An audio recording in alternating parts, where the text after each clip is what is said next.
Hello and welcome to News on the Hour this Tuesday morning. I am Nancy Kohli and over the next 1 hour we'll get you news from across the nation, international, sports and business updates. There's a lot making it to the headlines this morning. We'll get you all of that in the next 1 hour. But first, a look at the top stories. More than 4.72 crore COVID-19 vaccine doses administered. The centre issues fresh advisory to states saying the second shot of the Covishield should be given 6 to 8 weeks after the first inoculation instead of 4 to 6 weeks. The global COVID-19 case tally crosses 12 crore mark. US continues to remain the worst affected with more than 3 crore cases and over 5 lakh fatalities.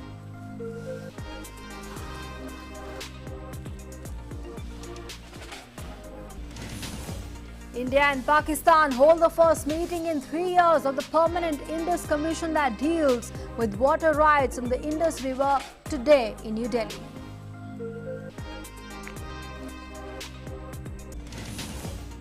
Campaigning heats up in upcoming poll-bound states and Union Territory.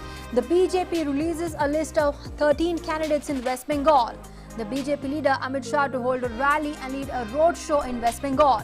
JP Nadda to release BJP's manifesto in Assam. Full bench of the Election Commission of India to visit West Bengal to review the preparedness. At least 13 people died and 4 injured after a bus collides with an auto in the Purani Chavni area of Gwalior earlier today. The state government to give 4 lakh rupees each to the family of the deceased and 50,000 rupees to the injured. The Ministry of Road Transport and Highways crosses milestone of 12,205 kilometers in the current financial year so far. The building of the national highways touches 34 kilometers per day. India to take on England in the first one international of the 3-match series in Pune. After winning the Test and the T20 series, India eyes the ODI series.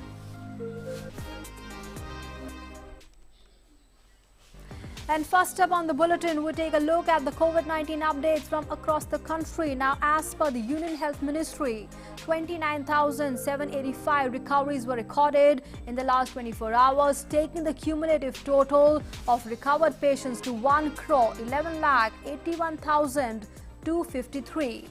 With this, the recovery rate currently stands at 95.75%.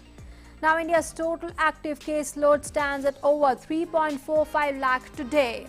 The country's present active caseload consists of 2.87% of the total positive cases. The fertility rate stands at 1.37%. Meanwhile, over 4.84 crore vaccine doses have so far been administered, with over 32.53 lakh given doses yesterday itself.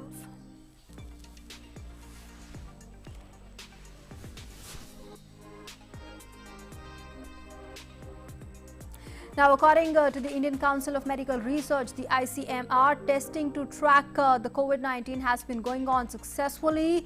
As of today, over 23 crore 54 lakh tests have been conducted. Now, more than 9.6 lakh tests were conducted in the country yesterday.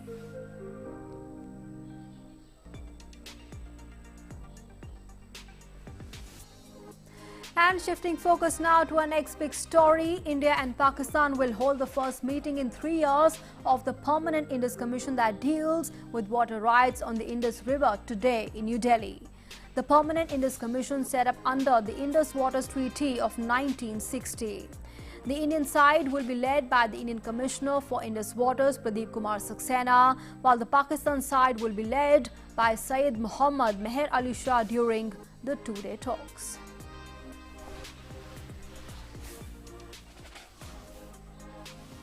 And let's now go across to our correspondent Amritpal Singh, who is joining us with more updates on that. Amrit, good morning. The talks had to begin at 10 this morning, so must have started by now. And very important, these 2-day talks will focus on the water sharing issues and also addressing each other's concern. Nancy, these talks are to begin in a short while from now. Okay. Anytime the talks will begin. The Pakistani delegation, as you said, is being led by Syed Mohammad Meher Ali Shah. Right. He's leading a 7-member delegation of experts from the Central Water Commissions, etc., and the Indian side by PK Saxena, and it also has officials from our Central Water Commission, from the hydroelectric park operations who are participating in this meeting. Essentially, this meeting is designed to discuss issues that either state may have or both states may have relating to the water flow that is mandated under the Waters Treaty of 1960. If you remember, the three western rivers, the waters of these three western rivers go to Pakistan. The eastern rivers, that's Satluj, Ravi, Beas, were allotted to India, and they can use their waters as it desires. But the treaty also mandates that that India can build run-of-the-river hydroelectric power projects, which India has built, many of them both in Kashmir, in Jammu and Kashmir, and in Ladakh over these years. So any issues that the two countries may have are discussed at this meeting. Right, absolutely. And Amrit, talking about the success of the Indus Waters Treaty 1960, and despite the friction that may be there between these two nations, and despite many issues that still exist between these two nations, India and Pakistan, the success of the Indus Waters Treaty 1960 is very notable, and both the sides have almost adhered to this treaty and the provisions of the treaty in full letter and spirit. That's right, Nancy, that this treaty has stood the test of time for the past 60 something years that it has been in operation. It was negotiated by the World Bank, where majority of the water share went to Pakistan. India gets about 20% of the water share because the upper three rivers are one bigger and the water flow is much more. But the fact also remains that India has not been able to utilize the total water allocated to it. Which is close to about the share is about 20% of the total water in the water systems that you put together. So this treaty has been complied with by both sides. Right. Yes. There are issues which are raised. There are concerns which are raised regarding designs of the power projects that India constructs by Pakistan. India shares those designs. There are issues related to flood mapping and data that are asked for by Pakistan, which are provided by India. So overall, this treaty has stood the test of time and has whatever issues are raised at this commission are addressed amicably between the two countries. Absolutely. And Amrit, what can we expect, from the talks this time around? Both the sides meeting, the last they met was in August 2019. And of course, with this gap, what can we expect today? And Mr. Saxena, ahead of the meeting, has in fact, made it clear in the statement that India's intent is to for the optimum utilization of the treaty, and also looking for amicable solution to any of the issues that may be emerging between both the sides. And considering that Pakistan has a right to reject the Indian developments there, what can we expect from the 2-day talks this time around? Nancy, Pakistan has a right to raise issues where it may feel that India is not complying by that treaty. Essentially, their objections in the past and even at the 2019 meeting were related to the Pakal Dul hydroelectric project and the Lower Kanai project, which two projects which India is building on the Chenab River. In the past, they've had issues regarding the diversion of water or the designs of these hydroelectric power projects, which India shares with them and shows to them, demonstrates to them that how the total amount of water allocated to Pakistan under the treaty is not being impeded. The total water flow remains the same. India does not, divert this water to any other use apart from making run-of-the-river projects and using it for generating electricity, which India is well within its right to do so. So, Mr. Saxena's statement saying that India reserves the right to optimal use of the waters, he means essentially that. Which the treaty mandates is India's right. Nancy? All right, Amrit Pal Singh, thanks very much for joining us for the moment and sharing all those inputs. We'll be closely tracking the developments as and when that meeting begins there between India and Pakistan. Thanks very much for now. While moving on now to election updates, where campaigning has gained momentum for the assembly elections in West Bengal, Assam, Tamil Nadu, Kerala and the Union Territory of Puducherry. The leaders of various political parties are leaving no stone unturned to woo the voters. The BJP National President JP Nadda will release the party's manifesto in Guwahati. And in West Bengal, the Union Home Minister Amit Shah will address a public rally at the Kishan Mandi Mart in Gosaba. While he'll also lead a roadshow at the Kirani Tala to Golkhuwa Chowk in Mednipur. JP Nadda will also hold a roadshow at Ghatal town in West Bengal. Meanwhile, the full bench of the Election Commission of India is likely to visit West Bengal to review the preparedness for the upcoming assembly elections in the state.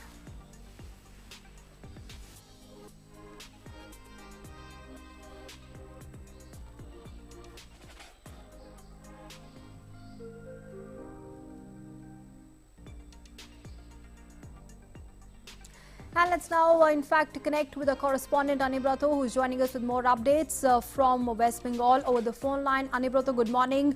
First of all, bring to us, the sense that you're getting from on the ground in the state of West Bengal in terms of the election, temperature there reaching a feverish pitch, and also important visit of the Election Commission that's been planned, to take stock of the preparations. Yeah, Nancy, because as you know, the full bench of Election Commission to take stock of the preparedness of the election in West Bengal today once more visiting West Bengal. It's a two-day tour, but this time the meeting is taking place in North Bengal. It's in Siliguri. Today, maybe at 3 p.m. the meeting will start and it will continue till tomorrow. The thing is that the districts, because as you know, 5 districts is going to poll in the first phase.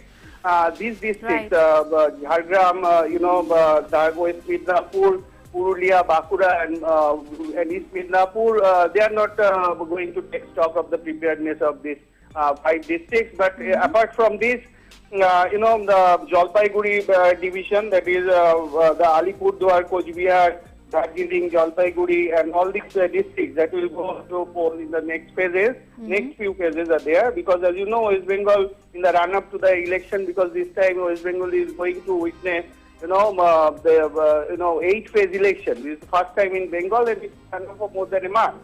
The thing is that the full bench of Election Commission will take stock of the preparedness of the, all other districts. Apart from the districts that are going to poll in the first phase, and their virtual mode, they will also take stock of the preparedness in North 24 Pargana, South 24 Pargana, Nadia, Kolkata North, Kolkata South, and Bardhaman division. Okay. The thing is that law and order in West Bengal is indeed a matter of great concern because the Election Commission, they're reviewing this thing time and again. And the district that will go in the first phase, and most of the booths, have been declared as a sensitive booth. And it is for the first time it is being said that in Jhargram, because that was left-wing extremists were there in the earlier, and still the shadows are looming large in this area. So in all the booths, in Jhargram particularly, 11 central force will be manned. This is also the first time any booth in the district is going to. It is being time and again being told, the vulnerability issue, because law and order is a grave, the time and again all the opposition political parties are raising, on this thing, on this law and order situation in West Bengal. The Election Commission also made a preparedness. It is being said that more than 950, company of the central force will be deployed to ensure free and fair election in Bengal this time. So, election in West Bengal is, holds a lot of importance because this time, it stands as a historic juncture. Because as you know, we are witnessing saffron surge almost everywhere in Bengal, and BJP is, emerging as a, the most, as a dominant force in Bengal poll this time. So, So, as you know, the Trinamool Congress, who is in the power for the last 10 years, is not ready to lose ground. So, the rifts and, vulnerability of this law and order situation is certainly, taking, center stage at the Bengal poll. So, the visit of the, full bench of election commission holds a lot of importance in the true sense of words. All right, Anibrato, thanks very much for joining us for the moment and sharing all those updates from West Bengal. Thanks very much. Now, the Election Commission of India on Monday reviewed the poll preparedness for the elections to the Assam Legislative Assembly this year. The review meeting was chaired by the Chief Election Commissioner Sunil Arora. Specific review of the COVID arrangements was done with the State Chief Secretary Jishna Barua and also issues with the DGP Assam B. Mohanta. Now, the Chief Election Commissioner has also directed all the officials to ensure that the elections in the state of Assam are conducted in a peaceful, free and fair and safe manner with a high voter turnout. He also reiterated that this time Special General and the police observers have been associated with the randomization of the state and the Central Armed Police Forces to jointly decide the election security plan. The authorities in the state have also been urged to expedite the seizures and ask the departments to establish money trail linkages specifically related to the election expenditure. The investigating agencies have also been directed for better coordination and collaboration of data in order to improve their searches and seizure operations during the election period. While Assam is scheduled to go to polls in 3 phases with polls due on 27th March, 1st of April and the 6th of April for the 126 assembly constituencies across 33,530 polling stations covering over 2.3 crore electors. And in Tamil Nadu, the Bharatiya Janata Party released its manifesto for the upcoming assembly elections on Monday. The manifesto was officially unveiled by the Union Ministers Nitin Gadkari and VK Singh, and the highest priority has been given to the farmers. Meanwhile, over 4,100 candidates are in the fray for the 6th of April Tamil Nadu assembly elections at present. Now, Monday was the last date for the withdrawal of nominations. While 84 candidates in the fray, Crore constituency has the highest number of contestants, followed by Kangiam and Aravakuruchi with 50 and 40 candidates respectively. While Parai seat has only 6 candidates. And as for Kanyakumari Lok Sabha constituency, where a by-poll is scheduled on the 6th of April, 13 candidates are in the fray. And as per the latest update, over 6.29 crore persons are on electoral roll in Tamil Nadu, including 3.19 crore women and 7,194 members from the third gender. So far, cash, liquor, gold and other objects to the total tune of 231.6 crore rupees have been seized by the surveillance officials since the election process began. And let's now shift focus and get you updates from Parliament, where several important legislations are listed for today. And talking about the upper house in the Rajya Sabha, the Union Finance Minister Nirmala Sitharaman will move the Appropriation Bill 2021 for consideration and return to the lower house of Parliament. While the Finance Minister will also move the Jammu and Kashmir Appropriation Bill 2021 and the Puducherry Appropriation Bill 2021 as passed by the Lok Sabha for consideration and return.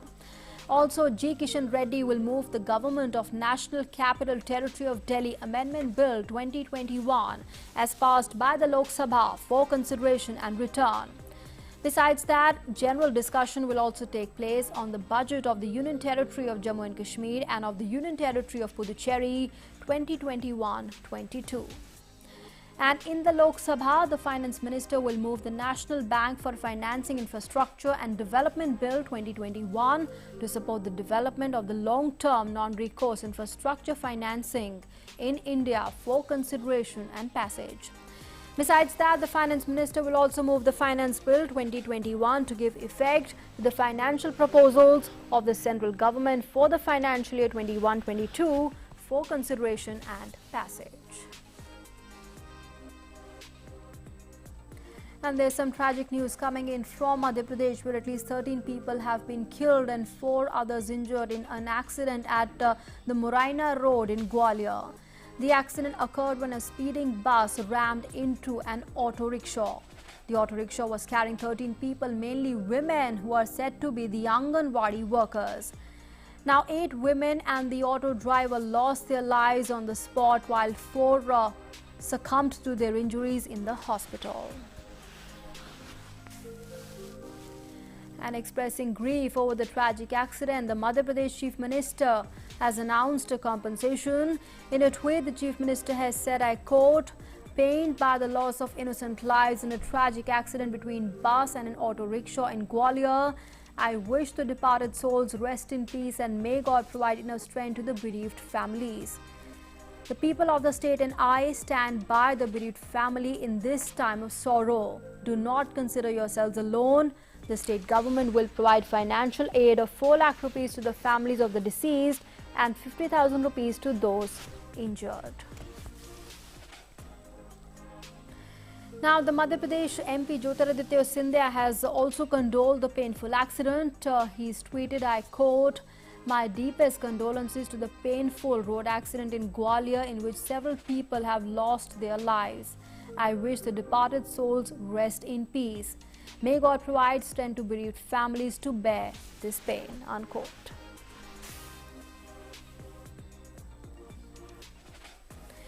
Moving on now, the Ministry of Road, Transport and Highways has achieved yet another milestone.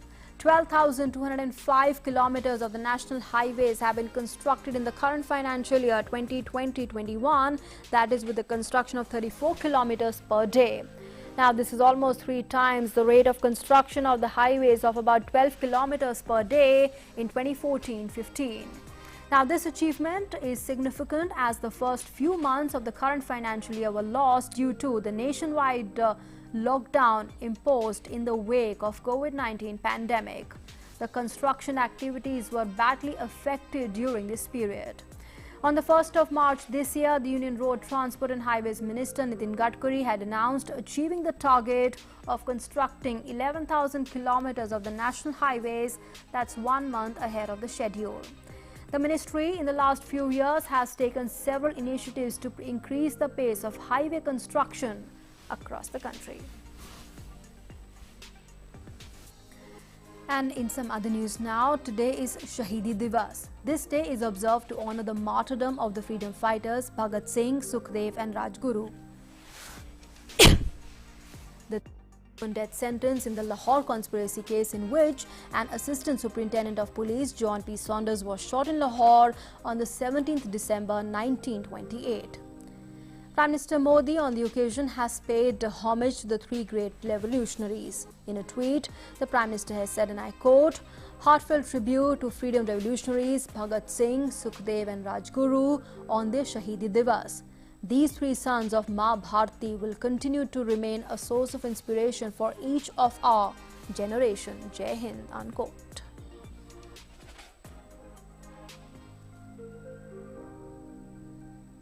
And on the Shahidi Divas, the Information and Broadcasting Minister Prakash Javadekar has also paid tributes to the 3 revolutionaries. He's tweeted, and I quote, "My heartfelt tribute to Amar Shahid Bhagat Singh, Rajguru and Sukhdev, who happily sacrificed themselves for the nation," unquote.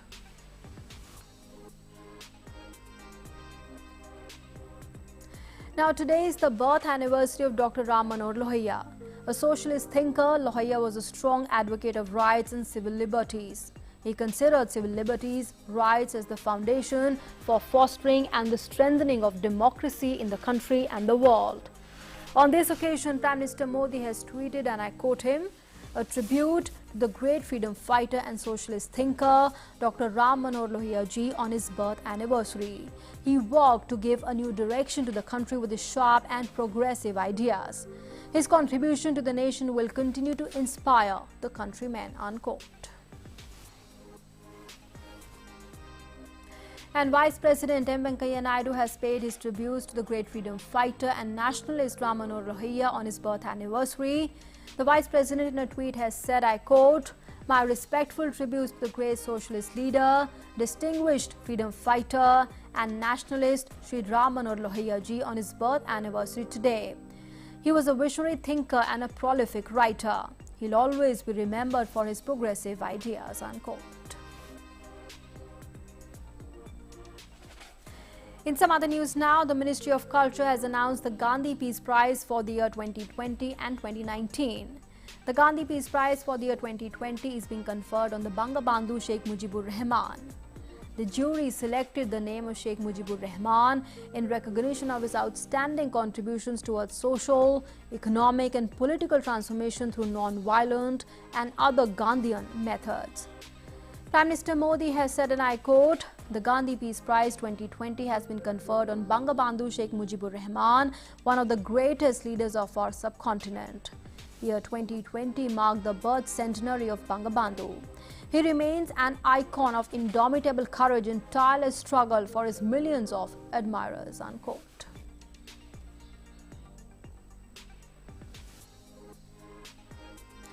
Now, the jury for the prize, chaired by Prime Minister Modi and comprising the Chief Justice of India and the leader of the single largest opposition party in the Lok Sabha, unanimously selected the name of Bangabandhu Sheikh Mujibur Rahman for the award. The Lok Sabha Speaker Om Birla and the founder of the social service organization Sulabh, Bindeshwar Pathak, were the other eminent members of the jury.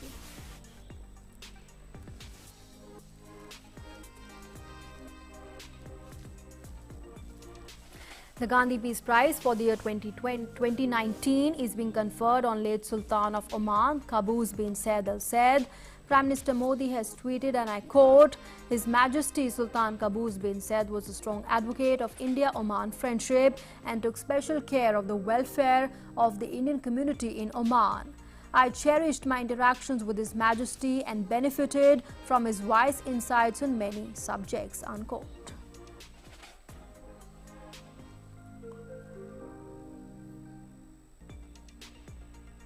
Now, the Gandhi Peace Prize is an annual award instituted by the Government of India since 1995, the 125th birth anniversary commemoration year of Mahatma Gandhi.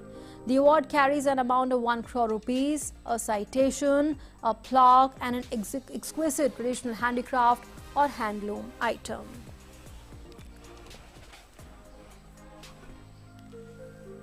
And with that, we are going in for a short break here, but we are back with much more here on News on the Hour. Stay with us.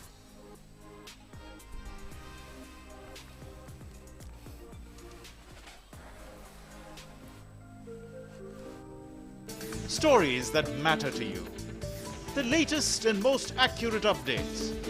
A fresh start to a new day. The Breakfast News, Monday to Friday, 8 a.m. on DD India.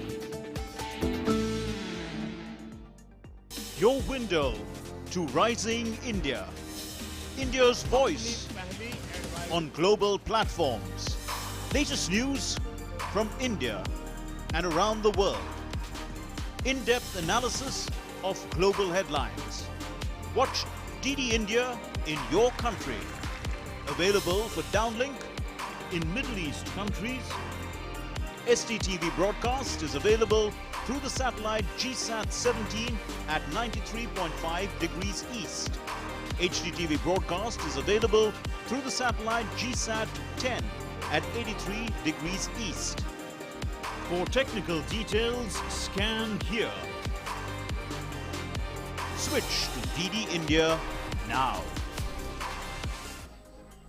Welcome back, and let's now take a look at all the updates on COVID-19 from across the world. The global COVID-19 case tally has crossed the 12 crore mark. It currently stands at over 12 crore 42 lakh.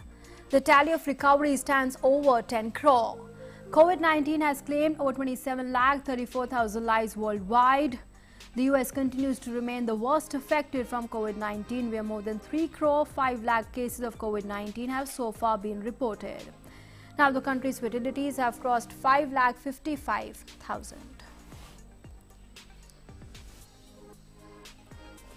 The head of the World Health Organization has said that more producers of COVID-19 vaccine should follow the example of AstraZeneca and license their technology to other manufacturers, as he described the current levels of vaccine inequity as grotesque.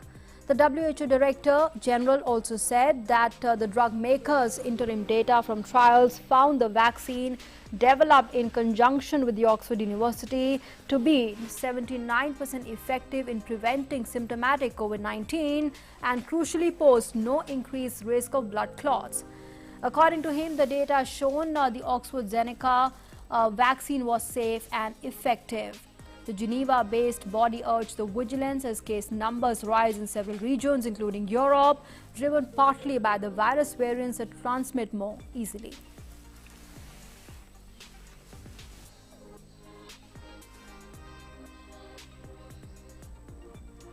We need more vaccine producers to follow this example and license their technology to other companies.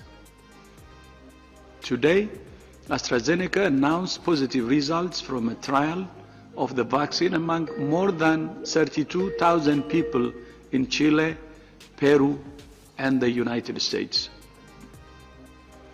The vaccine was 79% effective in preventing symptomatic COVID-19 and 100% effective in preventing hospitalization and death. No safety concerns were reported. These data are further evidence that the Oxford AstraZeneca vaccine is safe and effective.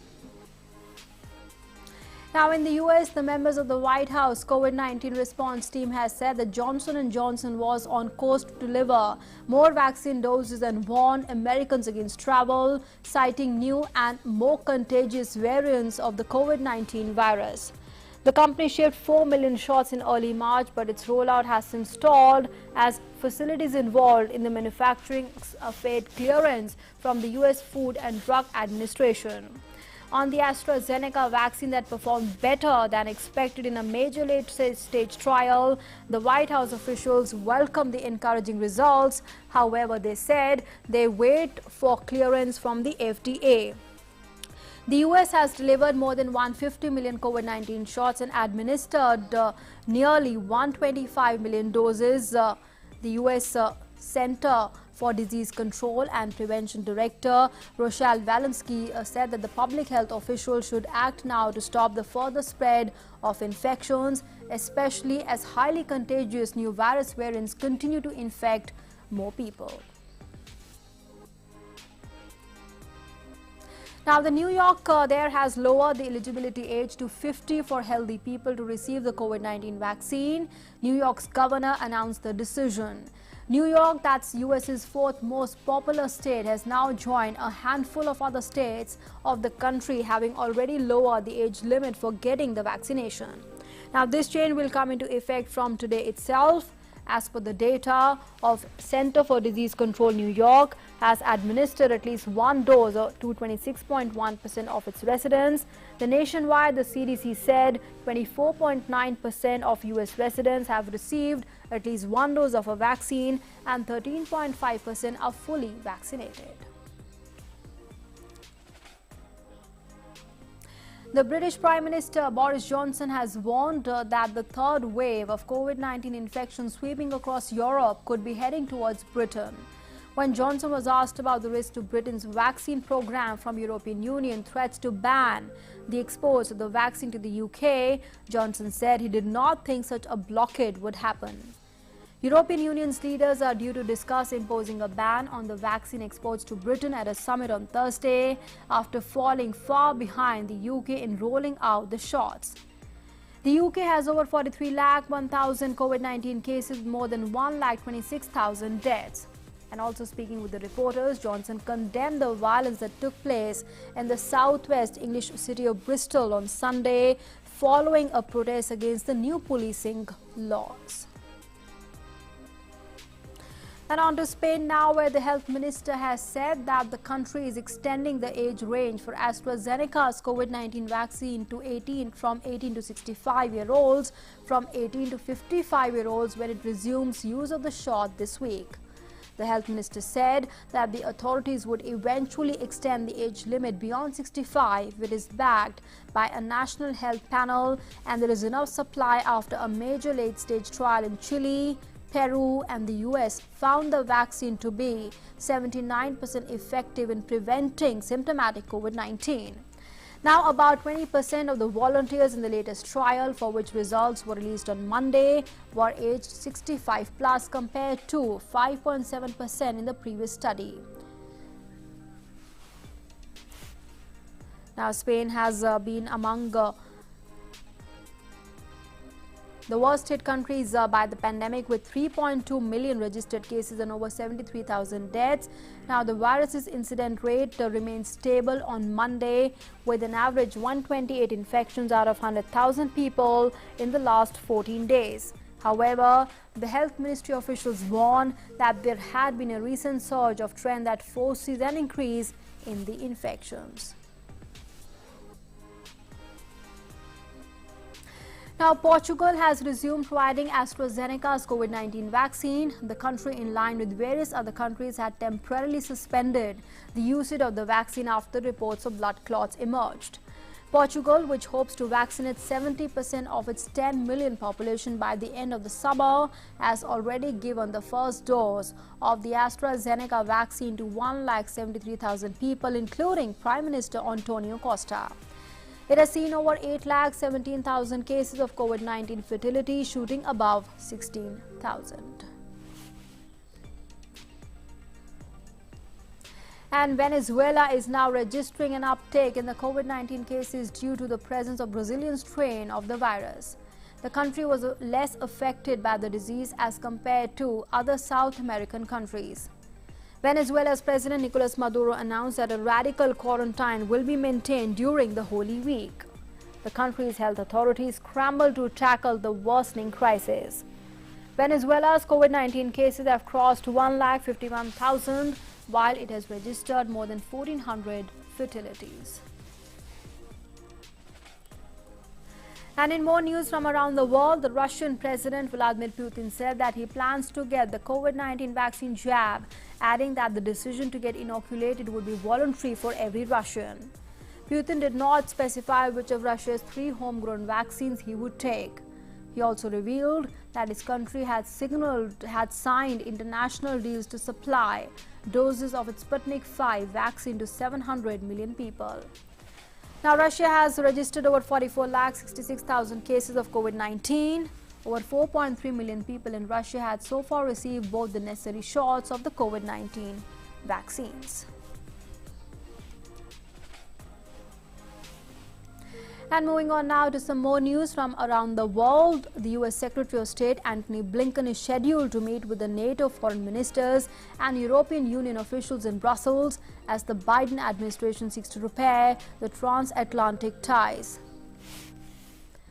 At the NATO meeting, Blinken will join other foreign ministers to discuss the proposed changes there of the transatlantic organization, as well as concerns over China and Russia, climate change, cybersecurity, and energy and security related issues. The State Department said, in fact, and also Blinken will also be meeting with the European Commission President to discuss the COVID-19 pandemic and the economic recovery and efforts to strengthen democracy. Now, according to a statement by the department, the meeting in Brussels reaffirmed the US's commitment to our allies and European partners on a shared agenda. And updates now from Colorado, where 10 people were killed, including a police officer, where a gunman opened fire at a supermarket in Boulder, Colorado, the second mass shooting in the U.S. in a week. Now, multiple people have reportedly been injured after a suspect opened fire at a King Soopers grocery store in Boulder, Colorado on Monday afternoon. No motive for the attack was disclosed. Matthew T. Krish, the first Assistant United States Attorney for the District of Colorado, said the FBI and other federal agents will be assisting in the case. He's promised that the full weight of federal law enforcement will be brought in the investigation. Hearts of this community go out to the victims of this horrific incident. We know of 10 fatalities at the scene, including one of our Boulder PD officers by the name of Eric Talley. We will be here working night and day. We have one suspect in custody. I want to reassure the community that they are safe and that we will try to do our best over the next few hours to identify the victims. And we'll be working with the coroner's office to do that as promptly as possible. And moving on now to more news, as unabated rains have pummeled Australia's east coast and several parts of Sydney, the country's authorities have warned that more evacuation orders may be issued. The wild weather system wreaking havoc in New South Wales over the last 3 days was expected to gather more strength due to the combination of a tropical low over northern Western Australia and a coastal trough off the east. Although the weather system is likely to start easing from late Wednesday, the officials have warned that affected residents may not be able to return to their houses immediately as incessant rains dump more water in the river catchment areas.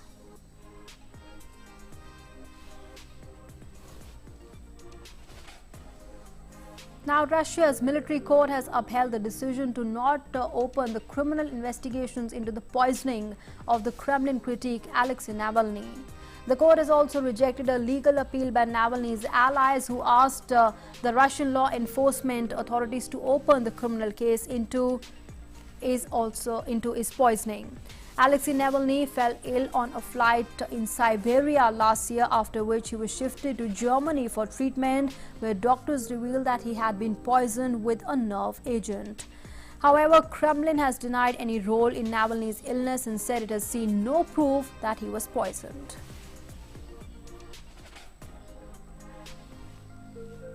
And news now from Bangladesh, where the UN refugee agency, the UNHCR, reported that a fire has swept through a Rohingya refugee camp in Cox's Bazar in southern Bangladesh, destroying shelters and health centers. Rohingya refugees in the camp said many houses were burnt down and several people had died. About 5 people are feared dead and at least 20,000 people have fled a huge blaze engulfing shanty homes at Rohingya refugee camps in southeastern Bangladesh in the third fire to hit the settlements in 4 days. In January this year, a huge fire swept through Rohingya camps in the same area, destroying homes belonging to thousands of people. Now, more than 1 million Rohingya live in the mainland camps in southern Bangladesh, the vast majority having fled Myanmar in 2017 from a military-led crackdown that the UN investigators said was executed with genocidal intent, the charges that Myanmar denies. And in more news from around the world, Saudi Arabia has presented a new peace initiative to end the war in Yemen. The new peace initiative includes a nationwide ceasefire and the reopening of the air and sea links. Now, Yemen's internationally recognized government has issued a statement welcoming the offer. However, the Houthis said that the offer did not appear to go far to lift the blockade. While the conflict has killed more than 1 lakh people, it is widely seen as a proxy war between Saudi Arabia and Iran, has been stalemated for years now and has left 80% of the Yemen's population reliant on the aid. In Argentina, hundreds of environmentalists held a sit-in outside the Argentina's Congress demanding right to access to water on the World Water Day. The protesters held up signs calling for a halt to mega mining and agribusiness, which are the main water polluting activities in the South American country. In Argentina, 7 million people do not have access to drinking water, and the shortage is greater in the vulnerable areas.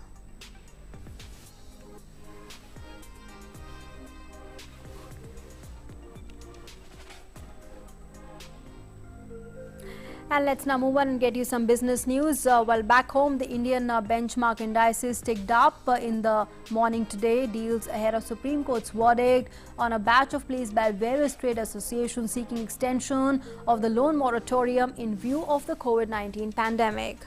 Now, among the headline indices, the BSE index was trading at over 49,800 levels, and the broader NSE Nifty advanced to 14,800 levels. Now, in the broader markets, the S&P BSE mid-cap is trading 0.6% higher, while small-cap indices is 1% higher. While the Supreme Court is likely to pronounce the order today on the extension of the moratorium offered by the Reserve Bank of India on the loan installments accrued during March to August 2020, when a nationwide lockdown was imposed to curb the outbreak of COVID-19 pandemic.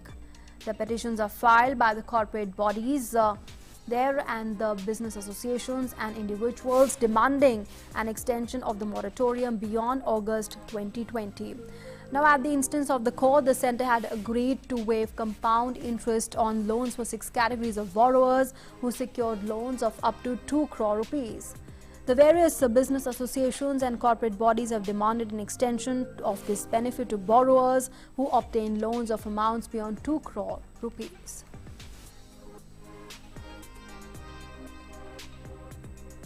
And talking of the Wall Street now, well, the New York Stock Exchange rallied as technology stocks rebounded from a recent sell-off sparked by the surging bond yields, and Tesla jumped after a fund run by an influential investor in the electric car maker said its shares could approach $3,000 by 2025. Now, Tesla's gain provided one of the biggest boosts to the S&P 500 and the Nasdaq after ARK Invest, founded by star stock picker Cathie Wood, raised its price target on Friday using 34 inputs in a Monte Carlo model. The Dow Jones Industrial Average rose 103 points to 32,731. The S&P 500 gaining 27.4 points to 3,940, and the Nasdaq Composite adding 162.3 points to 13,377. And the government has received multiple expressions of interest for the Bharat Earth Movers Limited, while Monday was the last day for submission of the expression of interest for the BEML, while the Department of Investment and Public Asset Management in a tweet said that the transaction has now moved to the second stage. Earlier, the government invited the expression of interest from domestic and foreign players for the strategic sale of 26% of the equity stake in the BEML, out of which 54% holding it has in the company. While BEML is the Mini Ratna Category 1 Central Public Sector enterprise under the control of the Defence Ministry.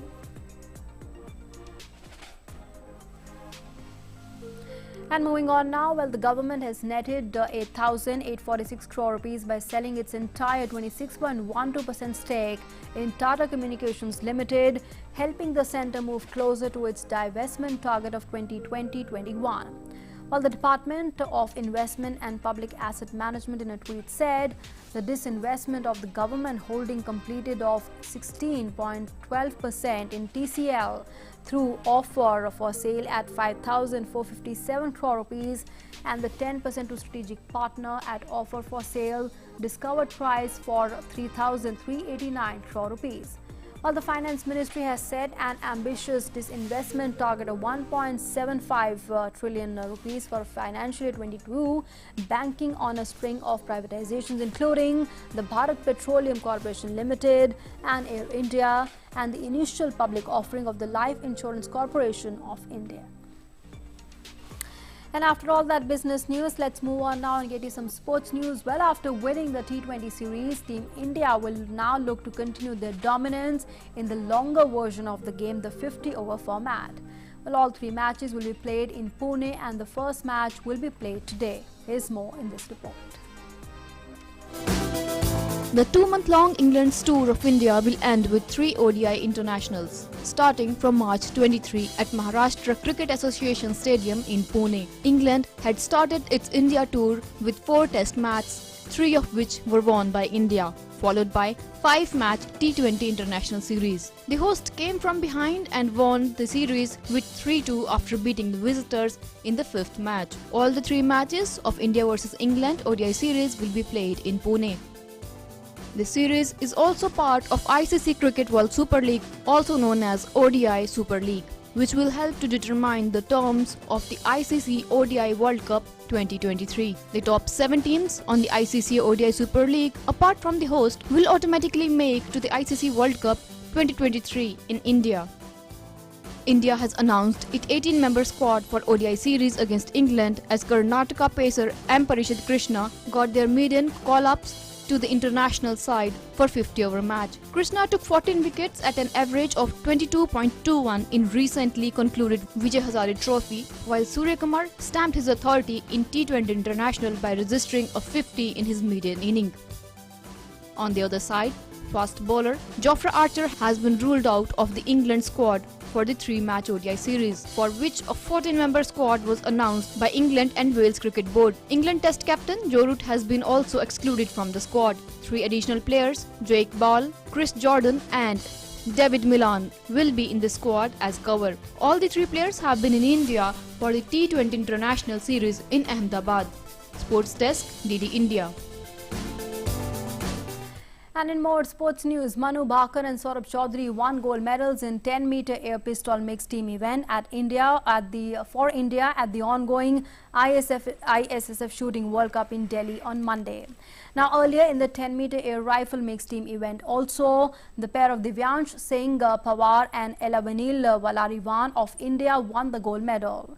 They both defeated Estazor Deniz and Istvan Penny of Hungary 16-10 in the finals.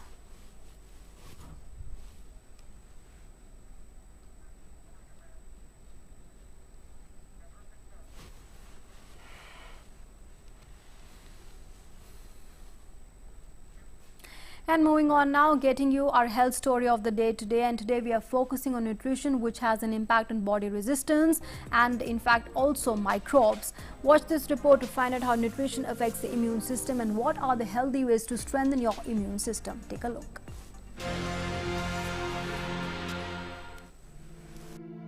Good nutrition is essential to a strong immune system, which may offer protection from seasonal illnesses and other health problems. Immune system is body's defense against diseases and infections. No one food or supplement can prevent illnesses.